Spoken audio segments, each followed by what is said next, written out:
Hari ini kita akan membahas mengenai penyusunan neraca awal desa. Berikut penjabarannya. Definisi dan tujuan laporan kekayaan milik desa awal yaitu laporan kekayaan desa yang disusun untuk pertama kalinya oleh pemerintah desa. Isi laporannya menunjukkan jumlah aset, kewajiban, dan kekayaan bersih pada tanggal pelaporan. Dasar hukumnya mengacu pada Permendagri nomor 113 tahun 2014 tentang pengelolaan keuangan desa. Diperlukan pendekatan khusus atau inventarisasi karena sistem administrasi desa sebelumnya belum memungkinkan pelaporan format standar. Berikut langkah terstruktur penyusunannya. Yang pertama, menentukan ruang lingkup pekerjaan. Kedua, menyiapkan formulir dan petunjuk pengisian. 3. Memberikan penjelasan kepada tim penyusun. 4. Mengumpulkan data serta inventarisasi aset dan kewajiban. 5. Mengolah data dan klasifikasi sesuai peraturan. 6. Melakukan penilaian aset dan kewajiban. 7. Menyajikan dalam format laporan kekayaan milik desa. Berikut klasifikasi mengenai aset desa. Yang pertama itu mengenai aset lancar, yaitu sumber daya yang diharapkan dapat dicairkan atau digunakan dalam waktu 12 bulan. Ada kas desa, yaitu uang tunai dan saldo simpanan bank yang dapat digunakan setiap saat. Yang kedua ada piutang, hak pemerintah desa untuk menerima pembayaran dari pihak lain, contohnya piutang sewa tanah atau gedung. Yang ketiga ada persediaan, yaitu barang atau perlengkapan untuk operasional atau pelayanan masyarakat, contohnya materai dan kertas segel.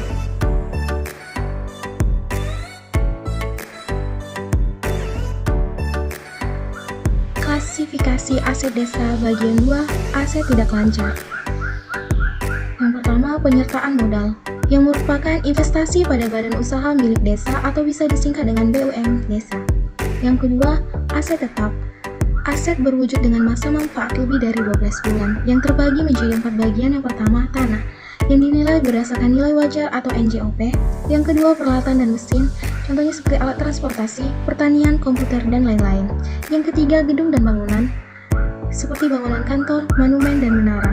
Yang keempat, jalan irigasi dan jaringan. Ketiga, dana cadangan, yang merupakan dana yang disisihkan untuk pembangunan aset besar di masa depan, contohnya seperti pasar induk. Kewajiban dan kekayaan bersih. Kewajiban merupakan utang yang timbul dari peristiwa masa lalu atau pinjaman pajak. Kewajiban terbagi menjadi 2. Yang pertama, jangka pendek, jatuh tempo dalam waktu kurang lebih dari 12 bulan, yang termasuk dalam utang bunga dan utang pajak. Yang kedua, jangka panjang, yang dimana jatuh tempo lebih dari 12 bulan, yang termasuk utang bank. Kekayaan bersih, selisih antara total aset dan total kewajiban pemerintah desa. Studi kasus, Desa Kencana Bumi 2015. Desa Kencana Bumi melakukan inventarisasi dalam rangka penyusunan laporan kekayaan milik desa untuk yang pertama kali pada tahun 2015. Berdasarkan inventarisasi fisik, catatan, laporan, atau dokumen lainnya, dapat dikumpulkan informasi sebagai berikut. Yang pertama, uang kas di bendahara desa sebesar Rp2.500.000. Yang kedua, rekening kas desa yang ada pada bank sebesar Rp75 juta. Yang ketiga, piutang atas sewa tanah desa sebesar Rp18 juta. Yang keempat, piutang atas sewa gedung desa sebesar Rp2.500.000. Yang kelima, persediaan berupa kertas segel sebesar Rp300.000. Dan keenam, persediaan berupa materai sebesar Rp150.000. Yang ketujuh, penyertaan modal pemerintah desa pada badan usaha milik desa sebesar Rp75 juta. Yang kedelapan, tanah desa sebesar Rp600 juta. Yang kesembilan, peralatan dan mesin sebesar Rp40 juta. Yang ke-10, gedung dan bangunan sebesar Rp250 juta. Yang ke-11, jalan, jaringan, dan irigasi sebesar Rp200 juta. Yang ke-12, dana cadangan yang disisihkan sebesar Rp60 juta. Yang ke-13, utang PPN sebesar Rp2 juta. Yang ke-14, utang PPH pasal 21 sebesar Rp3.500.000. Berdasarkan informasi tersebut, maka dapat disusun laporan kekayaan milik Desa Kencana Bumi untuk tahun 2015 sebagai berikut. Berikut tampilannya, yaitu mulai dari aset lancar, ada kas desa, uang kas di bendahara desa sebesar 2.500.000, rekening kas desa sebesar 75 juta, piutang sewa tanah desa 18 juta, piutang sewa gedung desa 2.500.000, persediaan kertas segel sebesar 300.000, materai sebesar 150.000. Jadi total aset lancar sebesar 98.450.000.